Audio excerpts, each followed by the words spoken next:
Bien, buenas tardes compañeros, profesor. El día de hoy hablaremos del tema medios de defensa en materia aduanera. Y bien, nuestro equipo está conformado por los compañeros Larisa Desiré, Diana Laura, Marcia, Adriel, Jesús Enrique, Evelyn y su servidora Brenda. Como introducción tenemos que los medios de defensa en materia aduanera y de comercio exterior constituyen instrumentos de naturaleza jurídica, administrativa o judicial establecidos en la legislación a favor de los particulares, esto con el fin de corregir, modificar, revocar o bien anular los actos o resoluciones emitidos por la autoridad de la materia, porque se considere que adolecen de deficiencias o errores que se traducen en la ilegalidad o injusticia, lo cual lesiona los intereses de quien los promueve. Comenzaremos con recurso de revocación.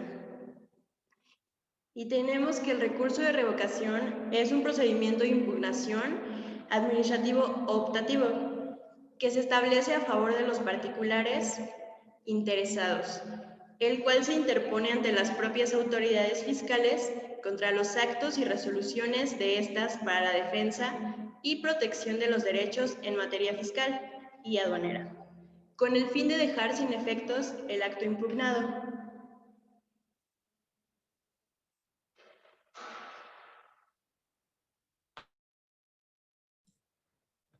Y bueno, el recurso de revocación en materia aduanera se encuentra contemplado en el artículo 203 de la Ley Aduanera y dicha disposición menciona lo siguiente. En contra de todas las resoluciones definitivas que dicten las autoridades aduaneras, procederá el recurso de revocación establecido en el Código Fiscal de la Federación. La interposición del recurso de revocación será optativa para el interesado antes de acudir al Tribunal Federal de Justicia Fiscal y Administrativa.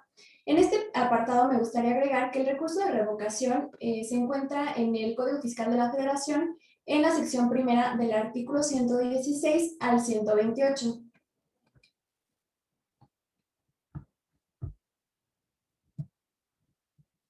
La siguiente, por favor.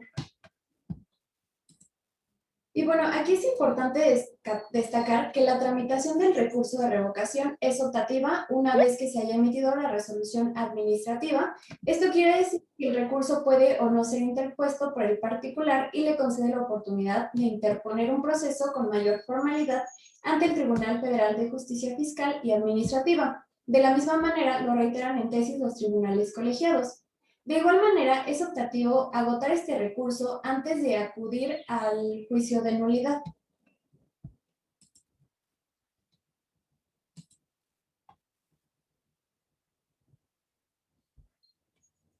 El propósito de este recurso es que la autoridad quien expidió el acto administrativo considerado como ilegal o incorrecto vuelva a darle curso o analice de nueva cuenta los hechos y fundamentos que le llevaron a emitir la resolución específica y así, de manera crítica, revise si en verdad lo hizo con apego a la legislación aplicable en relación con los hechos que se toman como base de la resolución. En palabras más sencillas y más resumido, tiene el propósito de que la misma autoridad revise su propia actuación para determinar si estuvo conforme a derecho, para luego revocar, modificar o confirmar la resolución impugnada, según sea el caso.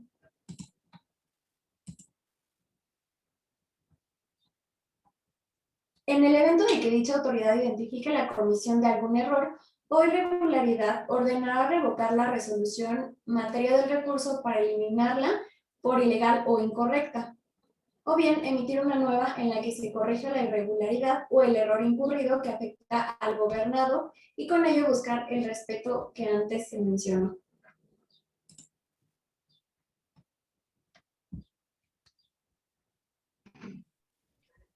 Autoridad. 45 días hábiles son con los que se cuenta, siguientes a la fecha en la que surtan efectos la notificación del acto considerado incorrecto o ilegal. En términos de los numerales del 121 al 135 del Código Fiscal de la Federación.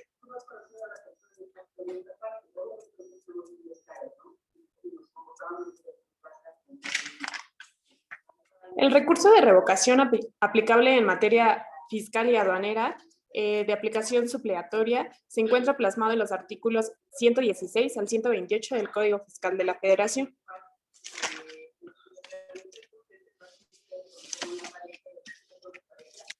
Garantía del interés fiscal. Una vez resuelto el recurso de revocación y en caso de no ser favorable, el gobernador garantizará el crédito fiscal antes de acudir a demandar a la nulidad de la resolución al Tribunal de la Federación de la Justicia Administrativa.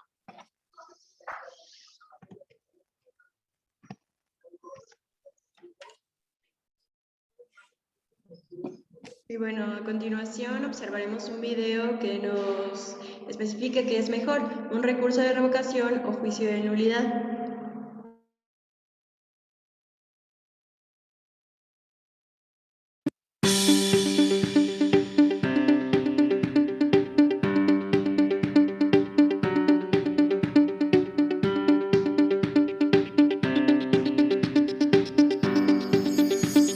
Vamos a concentrarnos entonces en recurso de revocación y juicio de nulidad. En este punto de la presentación, lo que yo quisiera lograr es que pudiéramos distinguir en qué caso me conviene presentar un recurso de revocación y en qué caso me conviene presentar un juicio de nulidad cuando yo tengo una resolución administrativa que me causa perjuicios en materia de aduanas o en materia fiscal, ¿vale? Entonces vamos a ver primero que el juicio de nulidad que el recurso de revocación es optativo. ¿Y esto qué quiere decir? Si nosotros hablamos de optatividad, pues básicamente todos los medios de defensa son optativos, ¿no?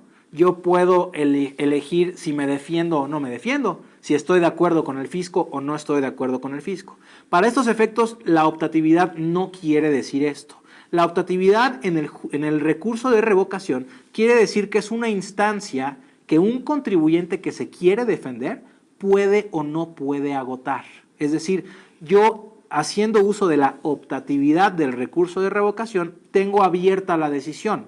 Quiero utilizarlo como primera instancia, lo puedo hacer, o no quiero utilizarlo y mi primera instancia entonces sería el juicio de nulidad. Me puedo brincar el recurso de revocación, ¿vale? Entonces, bueno, ya analizado el tema de la optatividad, vamos a revisar algunos pros y contras de este medio de defensa, cuando menos los más básicos por ahora, y un poquito más adelante en la plática vamos a revisar más a detalle el mecanismo de los medios de defensa, en específico recurso de revocación.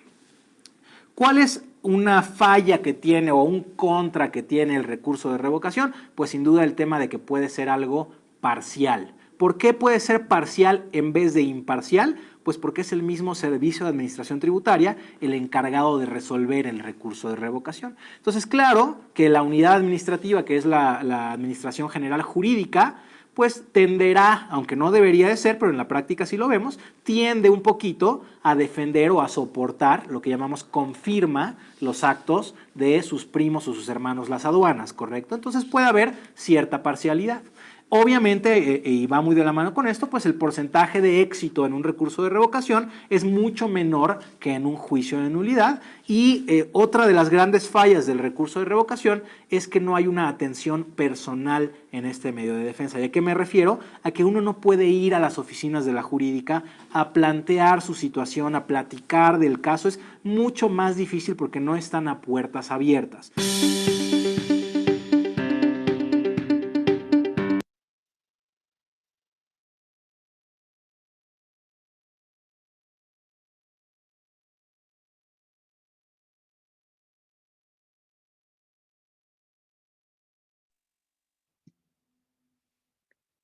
Bien, continuando con el ejemplo, decidimos vincularlo con el procedimiento administrativo en materia aduanera.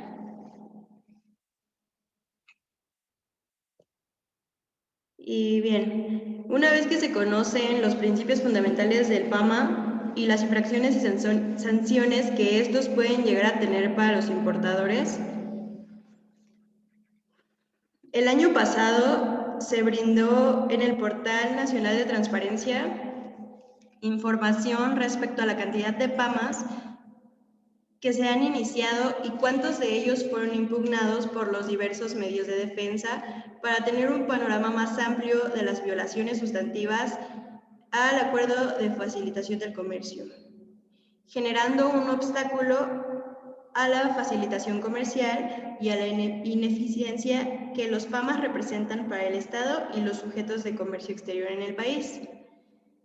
Así, a continuación, se presenta una tabla de información estadística que proporcionó la Administración General de Aduanas, donde se refleja la cantidad de PAMAs que se iniciaron ante la aduana del año 2017 a abril de 2020. De esta forma podemos observar que se iniciaron un total de 26.864 PAMAs, de los cuales 25.969 tuvieron una resolución condenatoria y 890 tuvieron una resolución absolutoria. Esto quiere decir que el 100% de PAMAs iniciados por la autoridad en los años 2017 a abril de 2020, el 96.6%, es decir, el 97% fueron resoluciones condenatorias. La Administración General de Aduanas no proporcionó más información respecto a cuántas de esas resoluciones condenatorias fueron impugnadas por los contribuyentes y cuántos de esos fueron impugnados mediante medios de defensa. Sin embargo, por los altos costos que un PAMA conlleva, se puede suponer que al menos la mayor parte de ellos fueron pagados por los contribuyentes para evitar mayores costos en su operación. Una vez analizado lo anterior, con la información proporcionada por la AGA, podemos darnos una idea de lo grave de la situación de los PAMAs, ya que únicamente el 3% de los PAMAs iniciados por la autoridad son resueltos de forma absolutoria, generando que las empresas recurran a liquidar el crédito fiscal que se les impone o acudir a algún medio de defensa. En cuanto al recurso de revocación, y en continuación con lo anterior, esta vez con información proporcionada por el Portal Nacional de Transparencia de la Administración General Jurídica del SAT, se analiza la información en la cual se desprende que se resolvieron 221 recursos de revocación en contra de resoluciones derivadas de PAMAs en México de enero de 2017 a mayo de 2020, de los cuales 137 se resolvieron de forma favorable para la autoridad, es decir, confirmaron la resolución impugnada, y tan solo 21 resoluciones fueron a favor del contribuyente, dejando sin efectos la resolución impugnada.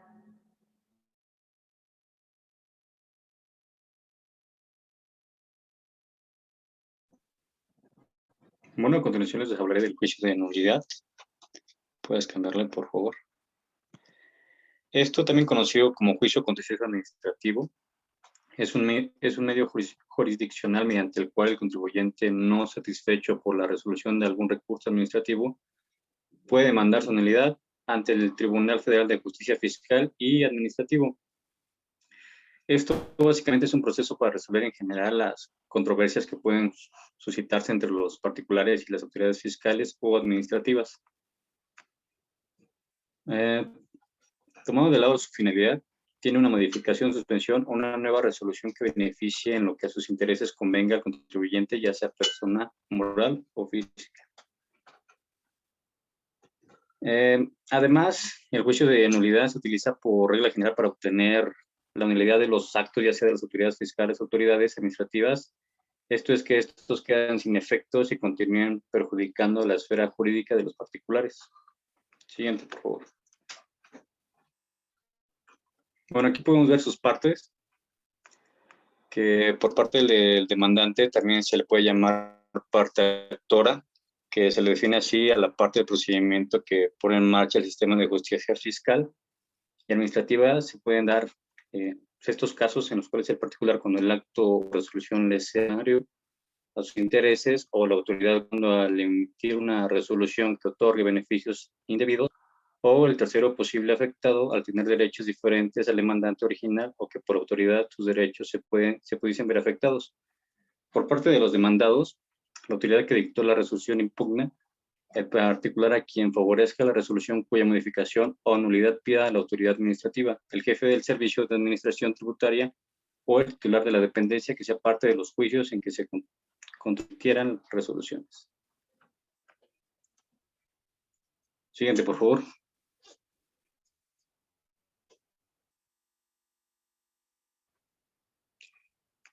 Bueno, aquí nos planteamos una pregunta que dice, ¿cuándo iniciar o acudir al juicio de nulidad de conformidad con el artículo 3 de la Ley Orgánica del Tribunal Federal de Justicia Administrativa?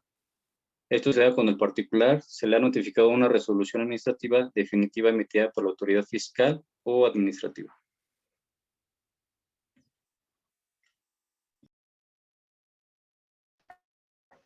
Para las generalidades del juicio de nulidad es que, de nuevo, sirve para defenderte de una arbitrariedad de alguna autoridad fiscal o administrativa. Se encuentra regulado por la Ley Federal de Procedimiento Contencioso Administrativo. El plazo para promover el juicio de nulidad vía ordinaria es dentro de 45 días.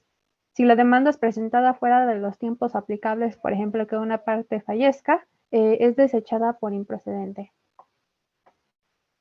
Se inicia con la presentación de un escrito, que más adelante veremos sus características, y una vez presentado el escrito, la sala en la que se presentó tiene 48 horas para analizar si procede o si no procede. Si procede, pues se le avisa a las partes y a la sala superior. Si no procede, entonces otra sala tiene 5 días para hacer una decisión final.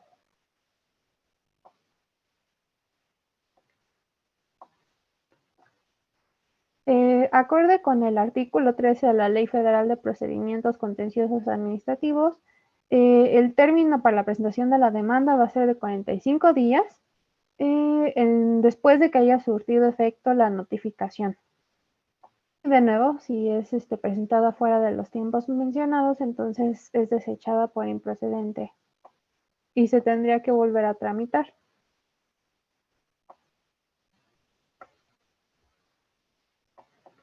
Respecto al escrito que había mencionado, se está reglamentada con los contenidos del artículo 14 de la Ley Federal de Procedimiento Contencioso Administrativo. Los lineamientos que requiere son los datos generales del demandante, como el nombre, domicilio fiscal y correo electrónico, los datos de la resolución que se impugna, las autoridades que se demandan, los motivos de la demanda, las pruebas que se ofrecen, los conceptos de impugnación, los nombres de si hay un tercero interesado o afectado, y lo que pide la autoridad para que se resuelva el juicio.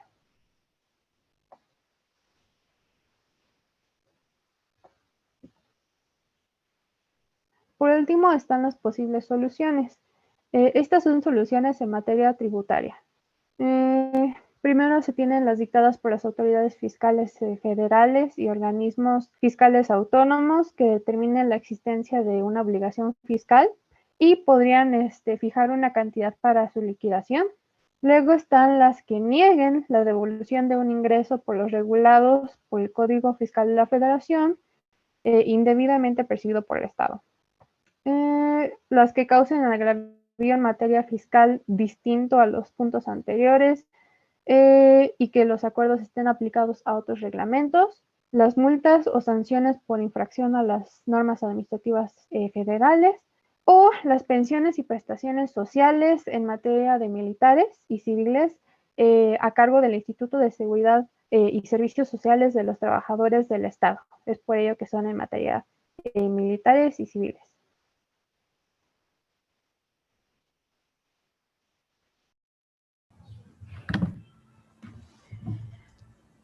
El juicio de amparo.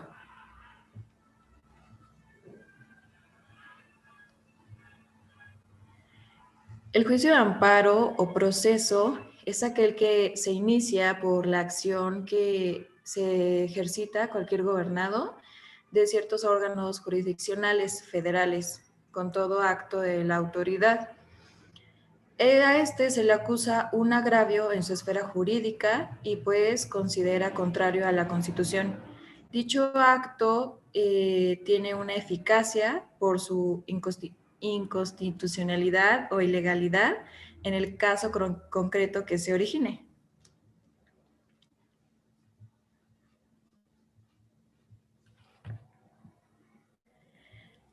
El juicio de amparo es un medio idóneo reconocido a nivel constitucional que da conformidad en los artículos 103 y 107 de la Constitución para la protección de los derechos humanos. ¿Cuándo se lleva a cabo? Pues este se lleva a cabo cuando los actos han sido violados por las autoridades e incluso pues en ente, también tienen que ver en ente privado.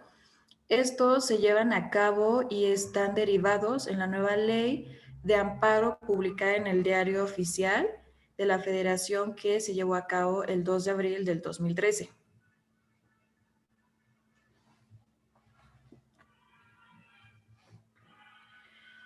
El juicio de amparo se encuentra estructurado en ciertos principios, los cuales tienen que ver con que si debe de haber una existencia de un agravio personal y directo. El siguiente es que debe de haber instancia de parte agraviada, lo que quiere decir que se debe de promover un juicio. Definitividad, esto es cuando se llegan a agotar los recursos que están establecidos en la ley. Una prosecución judicial, una relatividad. Aquí debe de haber la sentencia, solo tendrá efectos ante las personas que son partes de este juicio.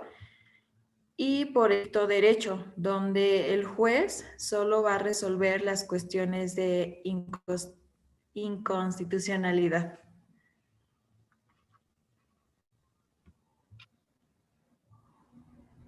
Aquí debemos de entender que hay dos tipos de amparo, lo que es el amparo directo y el amparo indirecto. Estos tienen diferencias muy concretas que las hemos resumido en esta tabla. El amparo directo se presenta ante una autoridad responsable, es decir, se torna a un tribunal colegiado de distrito, que es el que resuelve la cuestión por la cual se busca un amparo, y procede con sentencias definitivas, laudos o una resolución que pone fin al juicio. Podemos interpretar como algo que es un poco más rápido o algo que es realmente concreto. La suspensión del acto reclamado le concede o niega a la autoridad responsable el poder de ejercer todavía una acción coercitiva contra el que está siendo amparado. El amparo indirecto se presenta ante el juez de distrito en materia administrativa y él se encargará de resolverlo. Es decir, se turna hacia otra instancia diferente del Poder Judicial. Procede contra leyes, actos que no provengan de tribunales administrativos o del trabajo, actos de dichos tribunales ejecutados fuera de juicio, actos en el juicio que tengan sobre las personas una ejecución imposible de reparación o actos ejecutados dentro o fuera de juicio. Es decir, procede más contra una jurisprudencia o contra un artículo de una ley en específico que es el que está agraviando a la persona. La suspensión del acto reclamado le concede o niega al juez de distrito, pudiendo decretarse de oficio, a petición de parte, y existe la suspensión tanto provisional como definitiva. A continuación vamos a ver un caso, un antecedente práctico en el cual se puede observar las generalidades. Vamos a tomar como ejemplo un juicio de amparo que llegó hasta la Justicia de la Nación. Data del año 2017, fue entre Grupo Comercial Taxa, SADCB, lo resolvió el ministro Eduardo Medina Mora y fue un tipo de amparo indirecto. ¿Por qué? Porque contravenía con las disposiciones de artículos de la Constitución, contra declaraciones, contra la Declaración Universal de Derechos Humanos y porque contravenía diversas disposiciones e interpretaciones jurídicas que estaban amparadas ante la ley. Las autoridades responsables contra las que se ejecutó este juicio fue el Congreso de la Unión, por redactar leyes, el Poder Ejecutivo, también en su facultad de redactar leyes y vigilarlas, el Secretario de Gobernación, el Director de Publicaciones del DOF, debido a que derivó también de una resolución de miscelánea fiscal que fue publicada en el DOF, y el Administrador General de la Aduana de Manzanillo. ¿Por qué? Porque el administrador de una aduana es el que ejecuta un proceso de PAMA y de embargo precautorio de mercancías. ¿Cuál fue la causante de este juicio? Fue una clasificación arancelaria que presuntamente fue errónea, hecha por el agente aduanal. Esta terminó en un embargo precautorio de mercancías y la imposición de créditos fiscales tanto como a Grupo Taxa como al agente aduanal. ¿Qué pasa aquí? Que se violó el principio de propiedad. El principio de propiedad es un derecho humano, el cual está garantizado por la Carta Universal de Derechos Humanos. ¿Por qué?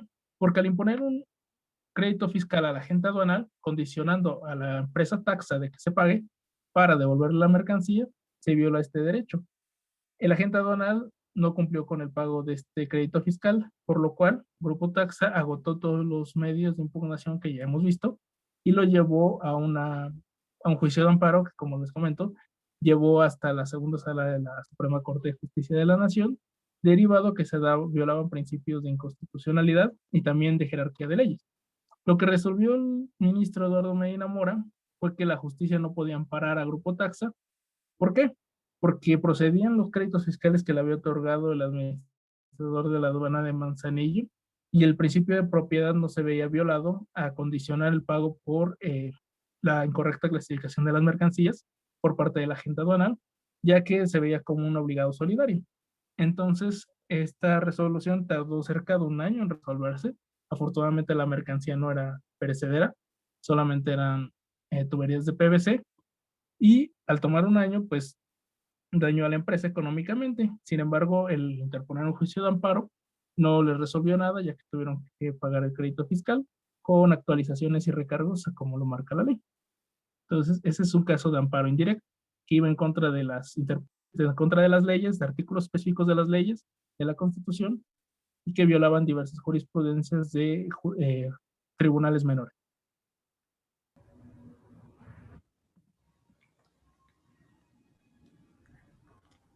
Bueno, finalmente llegamos a las conclusiones.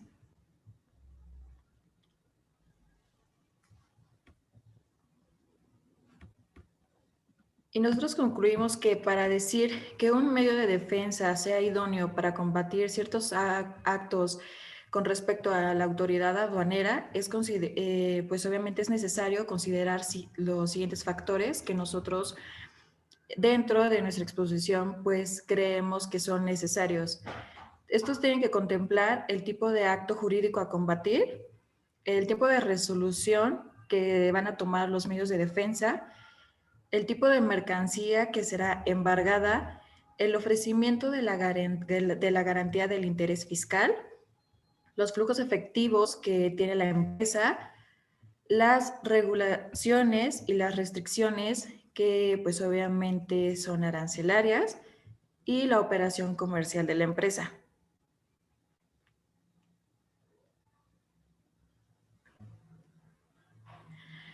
Actualmente se puede observar la importancia que tiene la regulación de los procedimientos de mediación y defensa del comercio internacional en la medida que esto va evolucionando.